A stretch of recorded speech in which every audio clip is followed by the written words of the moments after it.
नाजरीन, जैसा कि हम सभी जानते हैं, महाराष्ट्र में बलदियाती इंतखाबात हो रहे हैं और अपने शहर भिवंडी में भी 15 जनवरी को इंतखाबात होने हैं। शहर भर में सियासी उथल पुथल जारी है। लोग अपने अपने पार्टियों में अपने अपने उम्मीदवारों के लिए जय जयकार करते हुए नज़र आ रहे हैं। ऐसे में भारत शक्ति समाचार, डेली हालात न्यूज़ और भिवंडी एक्शन फोर्स के दफ्तर में आज हमने एक चर्चा रखी है, एक बहस मुबाहिसा रखा है भिवंडी के ताल्लुक से, यहाँ के इंतखाबात के ताल्लुक से, भिवंडी के ताल्लुक से और यहाँ के इंतखाबात के ताल्लुक से। तो हमारे इस चर्चे में भारत शक्ति समाचार के चीफ एडिटर फ़खरे आलम खान साहब हैं, बदियुज़्ज़मा खान साहब हैं, भिवंडी एक्शन फोर्स के कासिम अंसारी साहब हैं, एडवोकेट मोहसिन बेग साहब हैं और मैं खुद अबू बकर आप लोगों के सामने मौजूद हूँ। बात करते हैं हम कासिम भाई से, भिवंडी एक्शन फोर्स के ऑर्गेनाइज़र और रूहे रवां। कासिम भाई, आप ये बताइए कि भिवंडी का जो इंतखाब होने जा रहा है 15 जनवरी को, तो आपका जो मिशन है भिवंडी एक्शन फोर्स का, या आपका जो विज़न है कि भाई आप भिवंडी को किस तरह का देखना चाहते हैं और इन उम्मीदवारों से क्या तवक्को रखते हैं, इस सिलसिले में मुख्तसरन अपनी बात कहें। हमने जो भिवंडी एक्शन फोर्स से ग्रुप बनाया है, इसका मकसद हमारा ये है कि जो जीते हुए उम्मीदवार हैं, जो जीत के नगर सेवक आने वाले हैं जी, हम इनकी जवाबदेही तय करें जनता के प्रति। जीतने के बाद अपने ऑफिस में बुलाएं इनको, इनका सम्मान करें और इनसे वचन लें कि भाई आप किसी भी तरह का करप्शन नहीं करोगे, अपने इलाके में कोई भी गैर कानूनी इमारत नहीं बनने दोगे और जो पैसा जो निधि आएगी उसके ईमानदारी से आप इस्तेमाल करोगे, तभी शहर हमारा सही हो सकता है जी। हमने उस दिन कमिश्नर से बात करी थी, आप सब हमारे साथ थे जी। विठल डाके साहब ने क्या कहा था, जो हमने उनसे उनके सामने ये बात रखी थी कि भाई शहर की जो ये सड़कें हैं बनती हैं 4 महीने में टूट जाती हैं, नाले हैं बनते हैं एकदम टूट जाते हैं, तो उन्होंने क्या कहा था कि ठेकेदार भिवंडी शहर का नहीं होना चाहिए जी।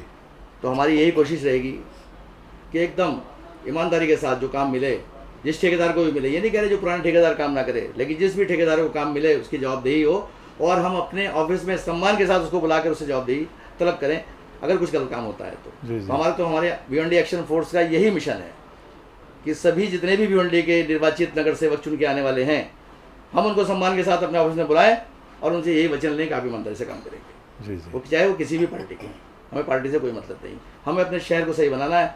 नासिक घूमने के लिए जाते हैं, पुणे घूमने के लिए जाते हैं, बड़ी बड़ी साफ़ सुथरी सड़कें, गार्डन वहाँ मौजूद है, हम सोचते हैं हमारे शहर में ऐसा कब होगा, तो हमको ही करना होगा, कोई और करने वाला नहीं है। जी जी। तो इसलिए हमने ये मिशन अपने हाथ में लिया है, इंशाल्लाह हम कामयाब होंगे इस पर। और भिवंडी के जितने लोग हैं, इलेक्शन चल रहा है, वो ऐसे उम्मीदवार को वोट दें जो उनकी उम्मीदों पर खरा उतरे, अप्रोच हो, यानी पहुँच हो, उस तक बात कर सकें जीतने के बाद, भाई तुम क्या कर रहे हो। ये नहीं कि साहब आप अपने घर में सो रहे हैं, 2-2 घंटे बाहर लोगों को इंतज़ार करवा रहे हैं, साहब नहीं है। इस लोकतंत्र में हम ही असली मालिक हैं, ये नगर सेवक बन के आने वाले हैं, लेकिन चुनने के बाद मालिक बन जाते हैं। बस इसी फ़र्क को हमको मिटाना है। यानी हमारा जो असली मिशन है हमारे भिवंडी एक्शन फोर्स का, राजनेताओं और नौकरशाहों की जवाबदेही तय करना है। जी जी। बस यही मैं भिवंडी की जनता से कहना चाहता हूँ कि जो भी जिस भी नगर सेवक को वोट दें चुनने के लिए, बस पहले उसको पहचान लें ढंग से, बार बार ऐसी गलती ना करें, गलत लोगों को चुनने की गलती ना करें। जी बहुत जी जी। शुक्रिया। खान साहब, ये जो चर्चा चल रही है हमारी भिवंडी के तरक्की के ताल्लुक से, भिवंडी के भिवंडी के तरक्की के ताल्लुक से, भिवंडी के इंफ्रास्ट्रक्चर की तरक्की के ताल्लुक से, तो इस सिलसिले में आप क्या चाहते हैं, आप क्या चाहते हैं कि नुमाइंदे किस तरह के हों, पढ़े लिखे हों, उनका विज़न क्या हो और शहर में क्या क्या तब्दीलियां आनी चाहिए, रोड, गटर और नाले और कीचड़ से हटकर इन लोगों की विज़न क्या होना चाहिए, क्या सोच होनी चाहिए अवामी नुमाइंदों की। अवामी नुमाइंदे जो मैदान में उतरे हैं उनकी लियाकत तो अब तय हो चुकी है, अब उसमें कोई तब्दीली नहीं होगी। इलेक्शन का दौरा है और इनमें से जो मुंतखब होंगे पूरा शहर उन पर मुनसिर होगा कि उनकी दूरअंदेशी से और उनके विज़न से शहर का डेवलपमेंट हो। हम पिछले 50 सालों से जो एक चीज़ देखते आए हैं वो ये है कि नए जो नौ मुंतखब कॉरपोरेटर होते हैं, ये बेचारे बड़े सादा लोग होते हैं, बड़े सादा जहन के और बड़े सादा दिल के होते हैं। उनके अंदर अरमान भरा होता है कि मैं अपने वार्ड के लिए, अपने शहर के लिए बेहतरीन काम कर सकूं। वो इन तमाम सोच को, फिक्र को लेकर महानगर पालिका में दाखिल होते हैं। मगर मेरा ये तजुर्बा है कि ये बेचारे सादा लोग, नए नए कॉरपोरेटर, वहाँ पे जो एक लॉबी काम करती है, बुरी तरह से उसका शिकार हो जाते हैं। ये जो सो कॉल्ड यहाँ पर जो शहर को चलाने वाले लोग हैं, वो उनको अपने काबू में रखते हैं और उनसे तरह तरह के ऐसे काम लेते हैं जो करना नहीं चाहते।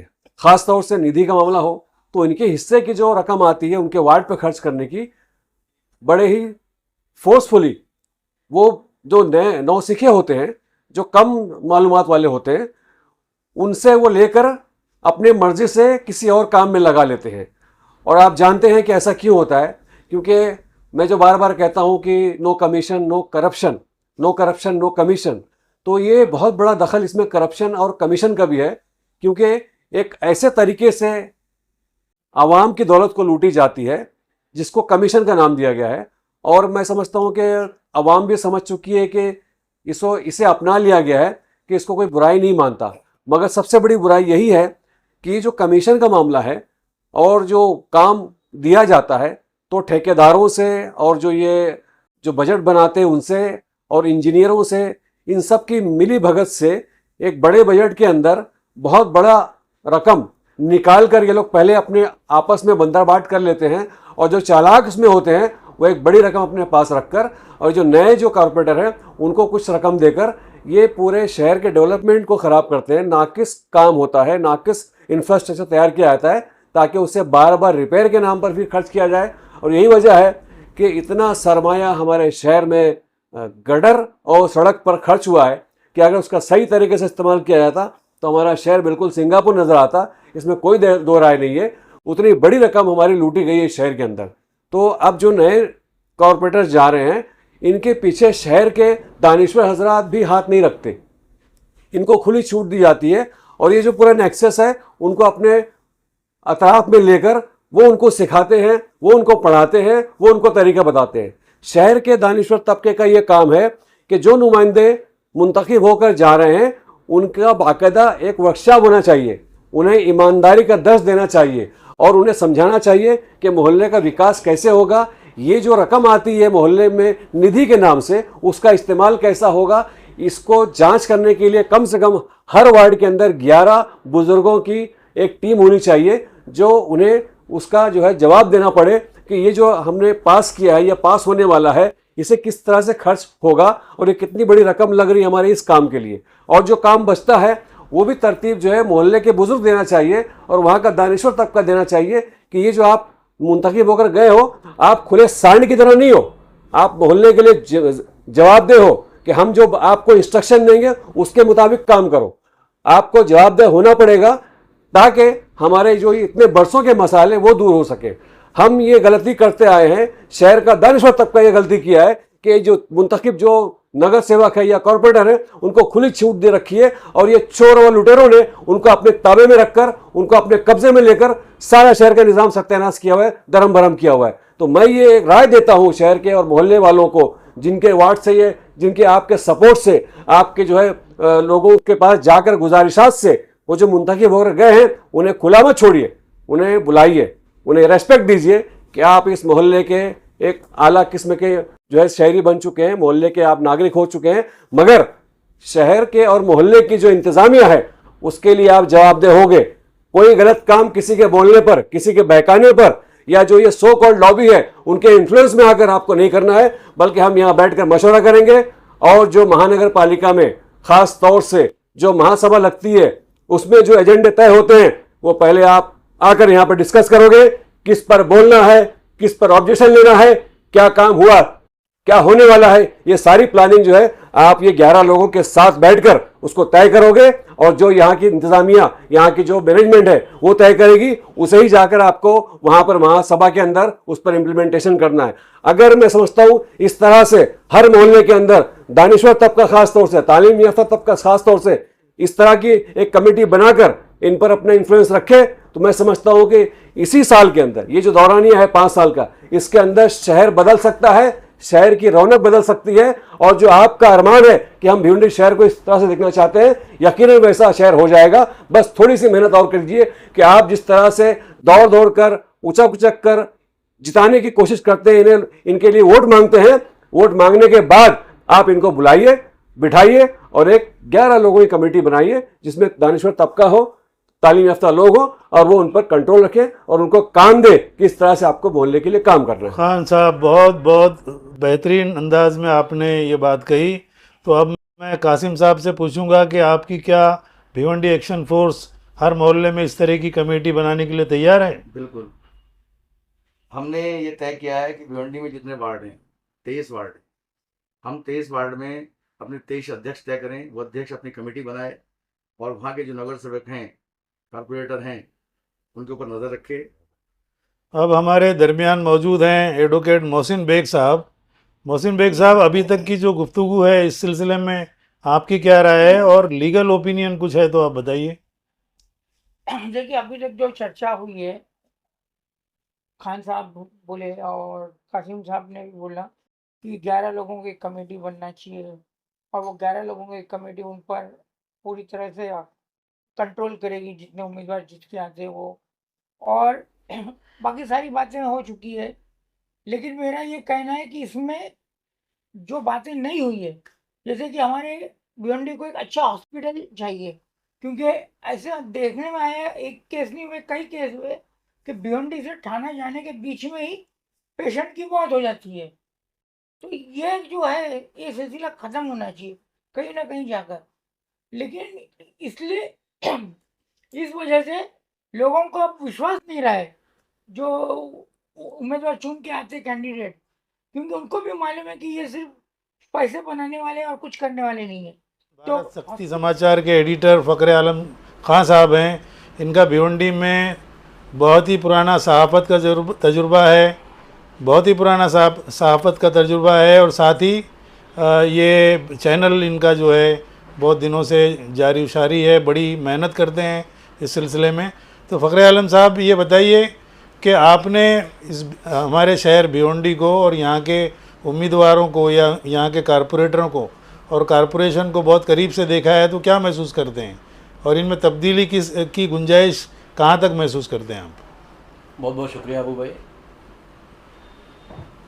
एक फिल्म का गाना है, चांदी के जूते से जूतियाने आए हैं, बलमा बेईमान फिर हमें पटियाने आए हैं। क्या बात, वाह। फिलहाल भिवंडी शहर की ये हालत देखने को मिल रही है। भिवंडी एक ऐसा शहर है कि आप अगर मुंबई से नासिक जाएं तो भिवंडी की ज़मीन से होकर गुजरना है। अगर आप मुंबई से गुजरात जाएं तो भी भिवंडी की ज़मीन से कहीं ना कहीं भिवंडी की बाउंड्री लगती है या भिवंडी तालुके की लगती है। इतनी अहमियत वाला जो शहर है, करीब में थाना है, वो भी आप देख रहे हैं, मुंबई भी देख रहे हैं, नासिक को भी देख रहे हैं। थोड़ा सा अगर आगे बढ़ जाएंगे ग्रामीण में तो ग्रामीण के हालात भी देख रहे हैं। भिवंडी जो तरक्की नहीं करता, मुझे ऐसा लगता है कि भिवंडी में ज़्यादा दिनों से टॉप 10 की एक यादी है। टॉप 10? हाँ जी। इसमें ऐसे कई नेता हैं जिसमें विलास पाटिल, महेश चौगले, संतोष शेट्टी, और यहाँ की जो तकलीफ़ें हैं उसको बढ़ाने में जिम्मेदार हैं समाजवादी पार्टी के अबू आसिम आदमी। क्योंकि समाजवादी पार्टी के 3 राउंड में यहाँ लोग चुन चुन कर आए हैं, 24, 17, 11 और बाद में फिर 1.5 इसलिए कि वो आधा कांग्रेसी था, इसलिए वो 1.5। हर बार आसिम भाई ने यहाँ किसी न किसी नेता को अपने इन नगर सेवकों को बेचा है, ये जग जाहिर है। समाजवादी पार्टी ने मोहम्मद अली खान के दौर में शिवसेना का भी समर्थन किया। समाजवादी पार्टी ने विलास का भी सपोर्ट किया। विलास के परिवार में 4 नगर सेवक थे, मगर वो महापौर बने। इससे बढ़िया और इस शहर की बदनसीबी क्या हो सकती है कि 4 नगर सेवक वाला आदमी महापौर बन जाए। शहर के बाहर तो लोग यही समझते होंगे ना कि बहुत एक्टिव है, जैसा अब एक पिक्चर क्लियर हो रही है कि भारतीय जनता पार्टी का महापौर बनेगा और साथ में एक मुस्लिम भी अनअपोज आ गया। भारतीय जनता पार्टी बीजेपी के हाँ, टिकट से जी। बीजेपी की टिकट से वो आए और कई लोग अनुभूत बीजेपी के ही आए, नहीं पूरी पिक्चर क्लियर है। सवाल ये उठता है कि भिवंडी के जो लोग हैं अपने आप को क्यों नहीं पहचानते। यहाँ मैंने अबू भाई नोट किया है, मेरा बचपन यहाँ बीता है, मैंने बहुत कुछ देखा है, तो मैं देख रहा हूँ कि इस शहर में रहने वाले जो लोग हैं वो इस शहर के हो नहीं रहे हैं। शहर से ईमानदारी नहीं है उनका। उसमें किसी को कोई एतराज़ नहीं है कि अगर मेरा घर आदमगढ़ है तो मैं उसको डेवलप ना करूं, मगर जिस शहर में मेरी उम्र 60 साल हो गई उस शहर से भी मुझे मोहब्बत होनी चाहिए। जी जी। मगर ऐसा देखने को नहीं मिल रहा है। वो उम्मीदवार आदमगढ़ का है, वो जौनपुर का है, वो इलाहाबाद का है, वो कलकत्ता का है, वो नांदेड़ का है, वो नासिक का है। ये जो पॉलिसी है भिवंडी शहर की ख़तरनाक है। आज तक जितने मैंने यहाँ आयुक्त देखे, ठेकेदारों को देखा, ठेकेदारों की अपनी मजबूरियाँ हैं। वो कहते हैं कि भाई 100 रुपये अगर हमको फंड मिलता है इस काम को करने के लिए तो 50 रुपये हमारे पास पहुँचता है। तो विकास यानी अच्छा डेवलपमेंट, अच्छा काम कहाँ से होगा। आप भी देख रहे हैं, आपकी पूरी उम्र गई है भिवंडी की पत्रकारिता को देखते हुए, समझते हुए। तो भिवंडी शहर के लोगों से मेरी एक ही अपील है कि आप ये सब मत देखो कि वो कौन है, कहाँ का है। सबसे पहले तो आप ये देखो कि पढ़ा लिखा है कि नहीं तो फिर वो मराठी में बोलते ना, साहब मी आले तो रहीबे ना किया। इनको तो मराठी भी नहीं आती। पिछली बॉडी जो गई है उसमें 32 लोग जो है चौथी से पहले थे, कोई चौथी में था, कोई तीसरी, कोई दूसरी, पहली वाले लोग भी थे, अंगूठा टेक भी थे। ऐसे लोग कैसे हमारी रहनुमाई कर सकते हैं, या आपकी रहनुमाई कर सकते हैं, खान साहब की या किसी शहर की रहनुमाई कैसे कर सकते हैं। काउंसिल में बैठने वाले जो लोग हैं उनको हाथ में जो एजेंडा है वो पढ़ने तो आना चाहिए। इसलिए मैं भिवंडी शहर के लोगों से अपील करता हूँ कि पढ़े लिखे लोगों को चुन कर लाए। ये ना देखे कि वो गरीब है, आपको ढाबे पर खाना नहीं खिला सकता, आपको पैसे नहीं दे सकता, मगर पढ़ा लिखा है तो पढ़े लिखे लोगों को चुन कर लाइए। और मैं भिवंडी के यूथ से ये उम्मीद करता हूँ कि आने वाले दिनों में एक अच्छा फैसला वो लेकर आएंगे। जो नए नए उम्मीदवार हैं, यूथ है, उन्हें लाइए और जो पुराने हैं उन्हें उठाकर फेंक दीजिए। अगर आपको शहर में ठीक ठाक रहना है, ठीक ठाक आपकी सड़कें होनी चाहिए, साफ़ सुथरा पानी होना चाहिए, तालीमी मैदान में कुछ मामला आगे बढ़ना चाहिए, इस तरह की जो हमारी ज़रूरतें हैं। वरना फिर वही एक रोटी खाकर ढाबे पर चंद पैसों के लिए 5 साल रोना पड़ेगा। मैं भिवंडी शहर की जनता से ये अपील करता हूँ ठीक ठाक लोगों को लाएं। तो नाजरीन, आज की इस बहस में ये बात निकल कर सामने आई कि शहर में जो इंफ्रास्ट्रक्चर डेवलपमेंट है उसमें क्या क्या होना चाहिए, किस तरह के। अभी वकील साहब ने कहा कि यहाँ पर एक अच्छा हॉस्पिटल होना चाहिए, अच्छे तालीमी अदारे होने चाहिए, सड़कें ठीक होनी चाहिए, रास्ते अच्छे होने चाहिए, लाइट, स्ट्रीट लाइट वगैरह का अच्छा बंदोबस्त होना चाहिए। हॉस्पिटल्स के अलावा बहुत सारी इस तरह की चीज़ें हैं, जैसे कॉलेजेस हैं, एक BNN कॉलेज के छोड़ दें तो कोई और कॉलेज नहीं है। तो बहुत सारी बातों पे चर्चा हो गई और मैं भी कुछ इस तरह इस सिलसिले की बातें आपसे ये करना चाहता हूँ कि भिवंडी शहर में एक प्रेशर ग्रुप होना चाहिए, जिसकी बात अभी हमने की, भिवंडी एक्शन फोर्स की बात। तो आप लोगों से ये अपील है कि अपने अपने वार्ड में इस तरह के प्रेशर ग्रुप बनने चाहिए। हम आपकी मदद के लिए, भिवंडी फोर्स आपकी मदद के लिए, इस फोर्स के ज़रिए आपके जो एक्शन फोर्स के लिए जो हम काम करना चाहते हैं, आप बढ़कर आगे आइए। क्योंकि जब तक किसी काम का वॉच नहीं होगा, वो काम की क्वालिटी, उस काम के ताल्लुक से जो बातें होनी चाहिए, उसकी जो गाइडलाइंस होनी चाहिए, वो फॉलो नहीं होगी। जब तक हमको किसी का डर नहीं होगा तो हम वो काम अच्छे ढंग से नहीं कर सकेंगे। मुआखज़ा किसी काम को करने में हमसे सवाल होगा, ये सवाल पूछने वाली फोर्स जब तक इस शहर में मौजूद नहीं होगी, शहर का भला नहीं होने वाला। तो नाजरीन, आज की इस बहस को, आज की इस मुबाहिसे को हम यहीं रोकते हैं। इंशाअल्लाह इलेक्शन से पहले फिर एक बार इस सिलसिले में हम आपसे गुफ्तगू करेंगे। आज की जो बातें बड़ी बड़ी अच्छी बातें हुई हैं, इसे आप अपने गोशे गुजार कर लें और इस पर अमल करने की कोशिश करें। और बिल्कुल ऐसे नुमाइंदों को बिल्कुल चुन कर ना दें जिनका रिकॉर्ड करप्शन का रहा है और आइंदा भी वो जाकर यही करने वाले हैं।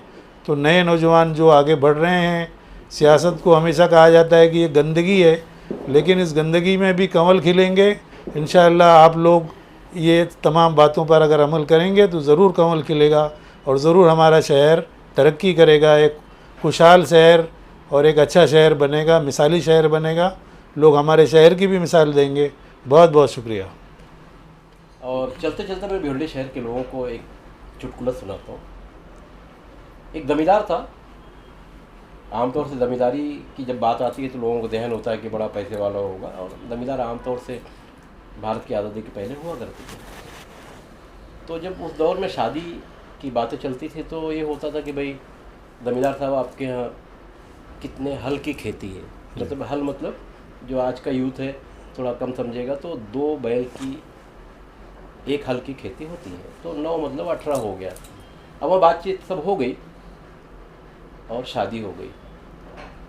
तो जमींदार साहब ने बताया था कि 9वां का लय के 9 हल, ऐसा बताया था। बाद में मालूम पड़ा जमींदार साहब कंगाल हो गए थे, और वो जो 9वां था यानी हजाम, उसने जमींदार साहब का 8 बैल ख़रीद लिया था, और जमींदार साहब के पास 1 ही बचा था। भिवंडी शहर की बदनसीबी है कि जो 4 सीट रखते हैं वो महापौर बनते हैं। इसमें बदलाव लाइए, बदलाव लाएंगे तो शहर के हालात बदलेंगे।